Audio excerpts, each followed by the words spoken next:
Our next speaker is from the Healthcare Workers for Palestine. And she's going to tell us a bit about the abductions, but over 1,000 healthcare workers have been killed, at least 15 of them while they have been in detention. So I'm going to hand over to Jane now. Big hand for Jane, please.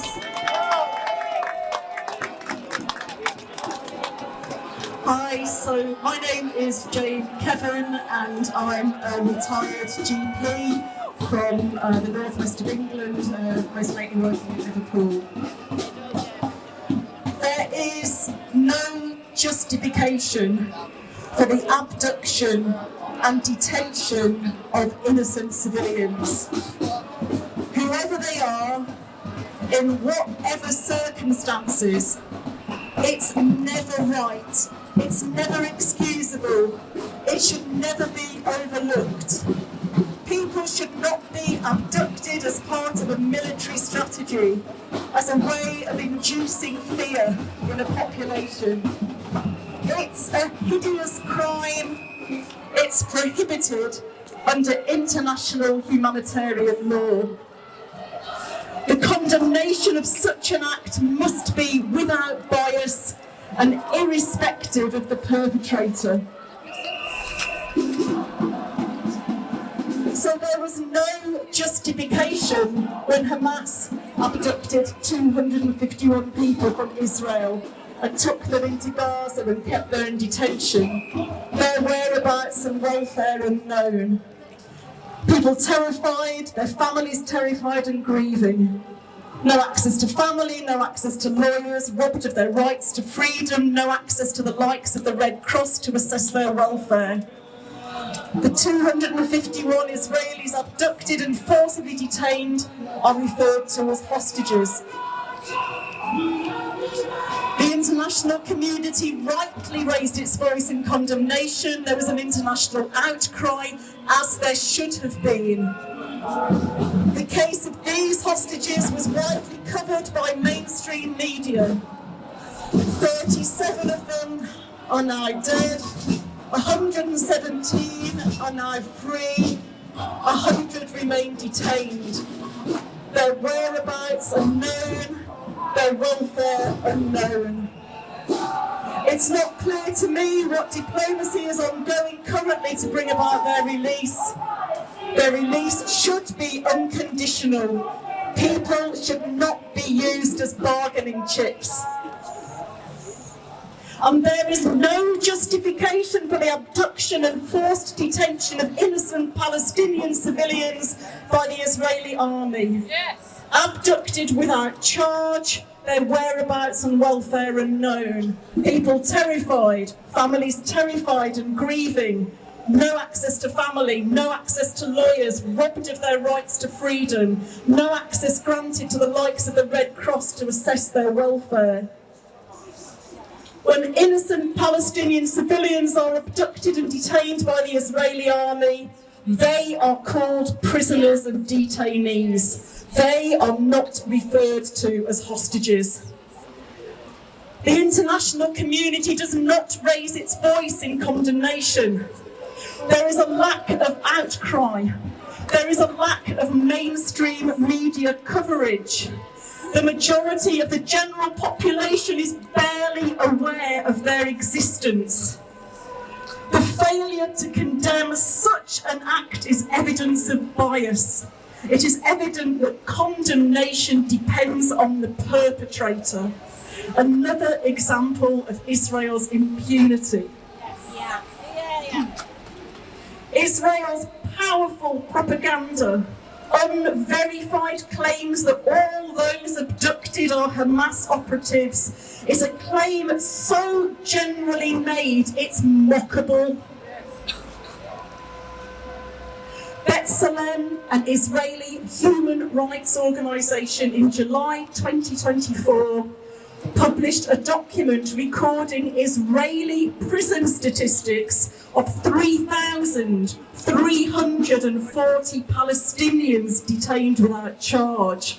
Those are Israeli prison statistics. The Israeli Prison Services publishes those figures every 3 months without shame, that it has thousands of Palestinians detained without charge. I don't know what, if any, diplomacy is underway internationally to secure their freedom, which should be unconditional.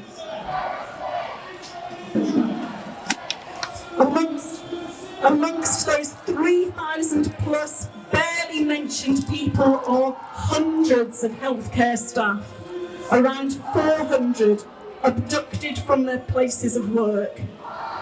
There are eyewitness accounts and there is video evidence of humiliation at the time of abduction, being forced to strip to their underwear, some having their hands zip-lock tied, some blindfolded. There are testimonies and there is eyewitness evidence of mistreatment and torture in Israeli custody, sexual violence and attacks by dogs. There is never any justification for torture. No perpetrator of torture should ever be excused or overlooked. It is one of the darkest acts that one commits against another. An act of power, an act of control. But yet again, Israel acts with sickening impunity.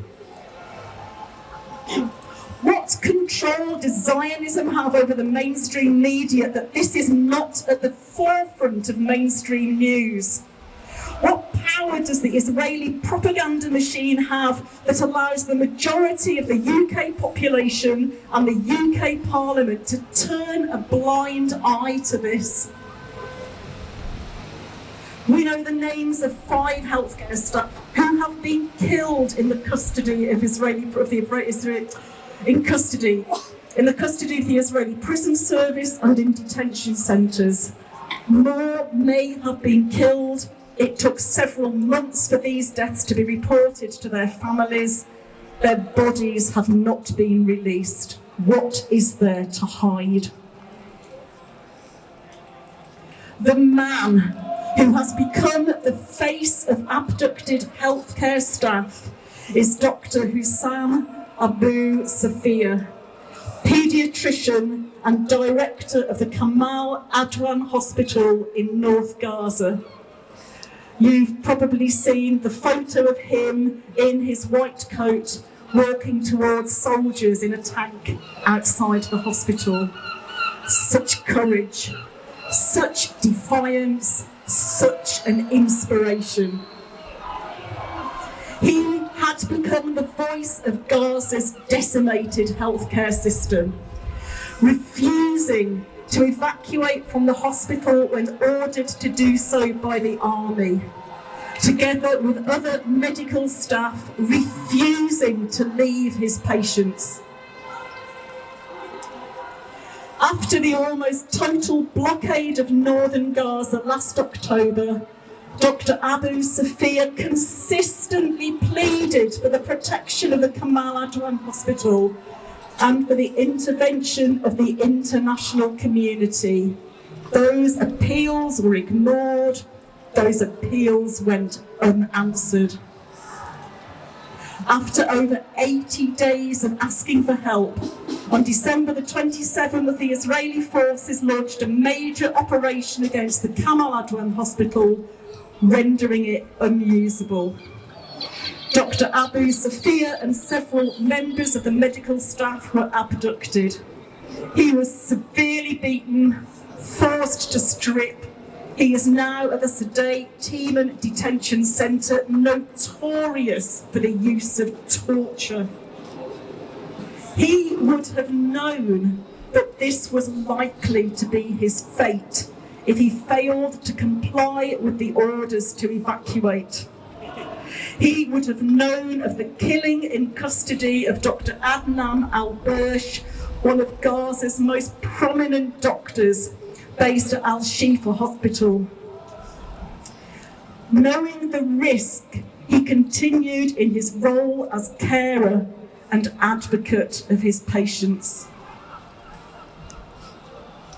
There is a growing grassroots campaign crying out for his release and for the release of other Palestinians detained without charge. Hostages, the abduction of healthcare staff as well as their targeted killing is part of Israel's plan to crush the Gaza health system, taking away the caregivers. The Gaza health system is essentially successfully crushed. In the isolated north of Gaza, there is no hospital to offer care. Hospitals shut down, forced to evacuate. Can you imagine the carnage, the suffering, the desperation?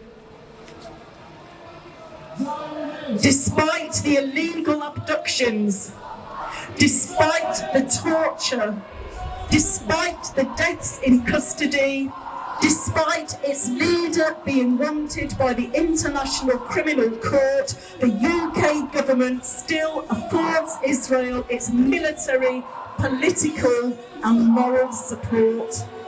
Our advocacy and campaigning must and will continue.